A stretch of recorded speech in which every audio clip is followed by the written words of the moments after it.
Is the government shutdown here in the US going to put a hold on spot XRP products? What is all that going to mean? I have all the information you need to know in this video. Let's just jump right into it. Bill Morgan said XRP is struggling to stay above $3, even though Bitcoin has reached its all-time high. Bitcoin and Ethereum continue to enjoy a market advantage for spot ETFs having been approved, while the SEC delays approving other altcoin ETFs. How long will they delay these spot XRP ETFs, and will it continue? Here is some more information on this. A US government shutdown directly impacts new ETF approvals, including the highly anticipated XRP spot ETFs. The SEC has paused most routine functions, including the review and approval of pending ETF applications. During the current shutdown, only emergency actions are handled, with non-essential staff furloughed. For regular filings like ETFs are put on hold until Congress restarts funding. Do I think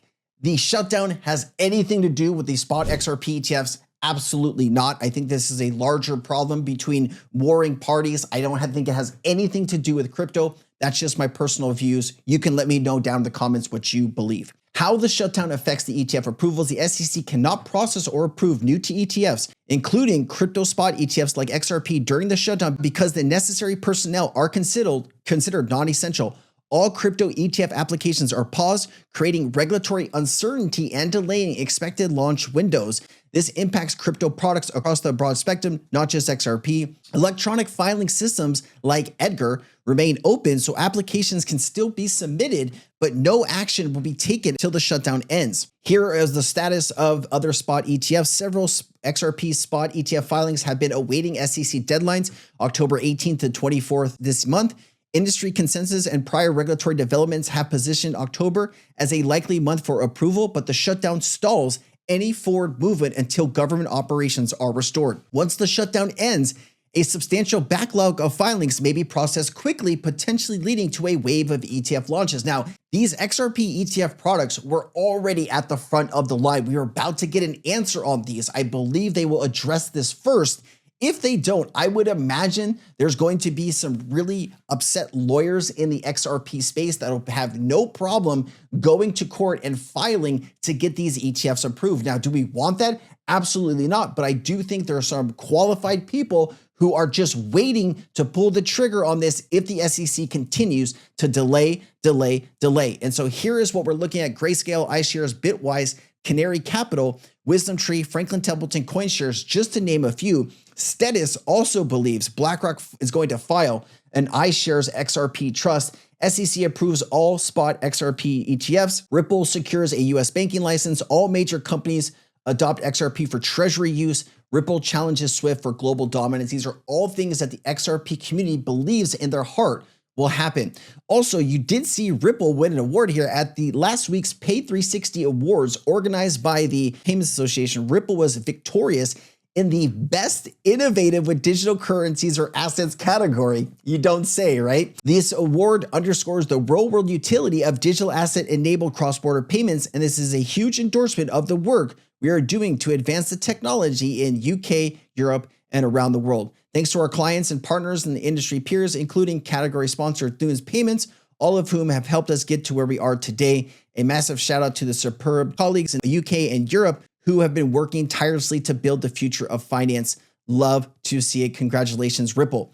Also, Digital Asset Investor also said one day it'll be 30 to 40%. He was replying to this comment here: 1.3 trillion Morgan Stanley Global Investment Committee recommends allocating 2 to 4% of clients' portfolios into crypto and other assets like Bitcoin. Let me just show you what this means. If hundreds of billions of institutional money, wait, am I at the top here? Let me get here. Morgan Stanley recommending 2 to 4% crypto allocation means 164 to 328 billion of its 8.2 trillion client assets could flow into digital assets. Just to give you some additional information, if XRP represented 5 or 10% of that, we would be talking about 16 to 32 billion, but the global impact, remember, this is just one financial institution. The global impact here is 162 trillion.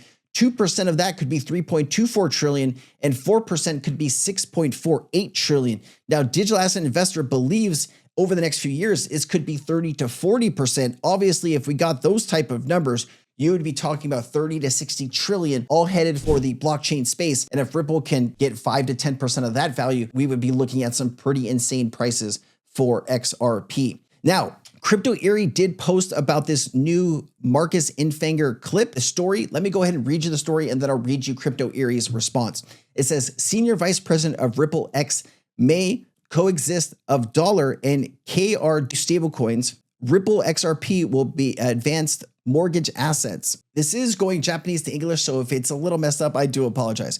Interview with Marcus, I think it's Infanger, Senior Vice President Ripple X, dollar and KRW stablecoin complementary, stablecoin global liquidity connection possible. The dollar and the won stablecoins are complementary, not competitive. I believe that the future of a coexistence is clear. Ripple X Senior Vice President said in an interview with the Herald Economy on the 30th, the dollar stablecoins support global money flows and cross-border activities, and the won stablecoin is more suitable for domestic payments. Won marks securities and innovation within the Korean fintech ecosystem. The U.S. legalized stablecoins in July, enabling the dollar stablecoin ecosystem.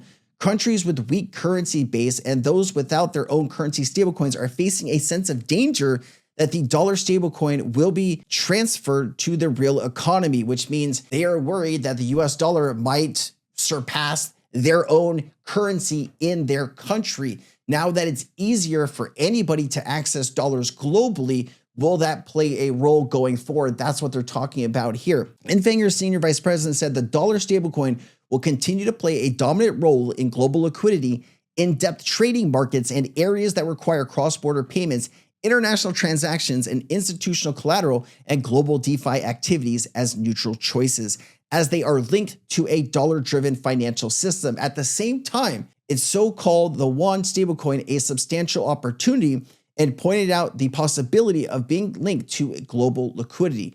South Korea is one of the largest trading nations and a major remittance route and one of the most active digital assets markets in the world. I think 25% of XRP, retail XRP, is held by people in South Korea. It does go on to say, which can be properly regulated and widely used, will enhance the role of the won's global digital economy while strengthening its domestic financial infrastructure. In particular, enhancing the domestic financial infrastructure will simplify cross-border trade and provide Korean institutions with regulatory, friendly, and digital tools for financial and collateral operations, he said.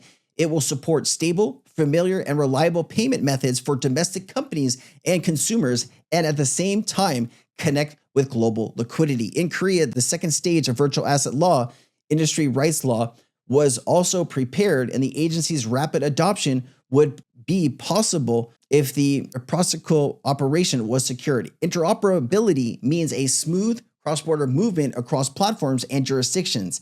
As Korea's strength lies in its global market and connectivity, interoperability with the other markets is crucial, he said, adding that if these market conditions are met, stablecoin-based payments, tokenized money market funds, and various on-chain financial products will enable meaningful institutional adoption in Korea within the next 12 to 24 months. He emphasized that XRP could also act as a secured asset beyond mere holdings. Infinger Senior Vice President said XRP interest in Korean private investor is very impressive, and XRP is moving beyond trading assets to supporting real-world based activities. XRP is currently used as a family of currency assets when issuing financial instruments on the XRP ledger. In the future, when financial instruments and services are converted on-chain blockchain records, they will become highly valuable collateral assets. Recently, several ecosystem projects such as Axelar are looking for opportunities for holders to participate in DeFi with a wider digital finance applications, he said, noting the platforms such as Doppler Finance and Gurien Wallet with experimenting with new services to help us users leverage digital assets. Now, Crypto Eerie said, interview with Marcus Infanger, Senior Vice President, Ripple X Dev, spotlights XRP in Korea with enthusiasm, where enthusiasm is remarkable, transcending its role as the traditional to holding assets. XRP emerges fit for financial products and set to become a high-quality collateral asset. We are pioneering gateways to where XRP's utility truly shines. Ripple's RLUSD stablecoin also plays an important role in global liquidity, deep trading markets, DeFi, and cross-border payments, complementing the KR stablecoins to fortify domestic infrastructure.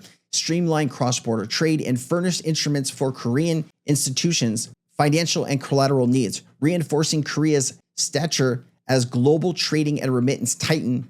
Korea's Virtual Asset Phase 2 Act champions interoperability for fluid, broader, transcending pathways, igniting institutional embrace of stablecoin payments, tokenized money market funds, and on-chain instruments over the next 12 to 24 months. That was a mouthful. There's also this here from the CEO of Coinbase. Let's play this and I'll let you go here. There's now one more piece of legislation that, as you said, got bipartisan support in the House already and now is being debated in the Senate. And this is what we call market structure legislation, which just simply means it's covering all of the non-stablecoin crypto assets, things like Bitcoin and Ethereum. And it's resolving some of these outstanding issues from the last administration that got weaponized by people like Gary Gensler trying to go after the crypto industry because it wasn't clear, were these a commodity, were they a security? So this legislation is making great progress. I've never been more bullish on the chances to get it passed into law. This freight train has left the station, and there's people on both sides of the aisle in the Senate that are eager to get this legislation put on the books. Now, this hasn't stopped the big bank lobby from coming in trying to throw a wrench into things. They actually want to go in and ban rewards on stablecoins, and that was already settled in the prior Genius Act that I just mentioned. But